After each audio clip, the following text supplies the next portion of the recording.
And I thought, and I still think, that the present government in power had a bit of the solution to these answers when it mouthed that it was going to restructure this country in a manifesto, and recently in the party coming up to admit it. You see, when we talk about a restructured Nigeria, we're not talking about a dismembered Nigeria. We're talking about a Nigeria that we can all appreciate that is not working, that we can bring back to the table and have a conversation to have a new Nigerian dream. We're talking about a Nigeria that we can all sincerely approach. And you know the beautiful thing about this president? It is his age and his experience that can even give more bite and more relevance to that Nigeria that can be subjected to healing. Like I tell you, don't forget that Nelson Mandela was about his age when he became president of South Africa. And when he became president of South Africa, part of his duties was not to begin to run around some form of things that are not productive as we can see. It was to bring healing to the nation. Let me tell you something. Until we begin to have that Nigerian conversation, in recent times it is mouthed as restructuring, which many have misinterpreted. We must begin to have that Nigerian conversation to begin to look at what is working and what is not working in this country. Like we have talked about local government systems here. Our local government systems working. Professor talked about so many statistical advantages. But the real thing on ground, as we can see, is that in all of this fantastic analysis, the analysis also show that we are the world poorest. You understand? So we need to begin to look at, okay, you from this area, what are your peculiar... Let me tell you something. We have had countries like our Niger Delta that were thriving on oil that have moved away from oil to a more productive green economy.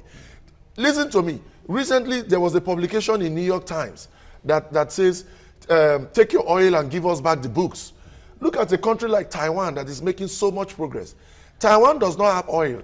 They don't even have agriculture. In short, the sand they use for construction is even imported. Out of innovation, they are making progress. Look at this nomadic rascality that the president's body language is not helping, even if in his speech he's trying to attribute it to something else. This nomadic rascality, go check the fiscal statistics of countries like India and Brazil. One of their major income earners is beef.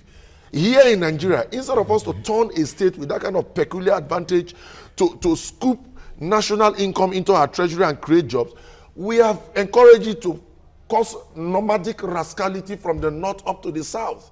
And today, look at even these issues of famine. Today's House of Representatives, Kazori, he made a very valid point, and nobody is listening to him.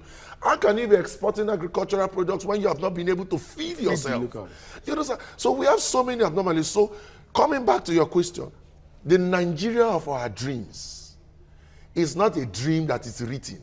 Our laws are not the problem. We need to come back for us to achieve the Nigeria of our dreams, to have a local conversation to say what is working, what is not working.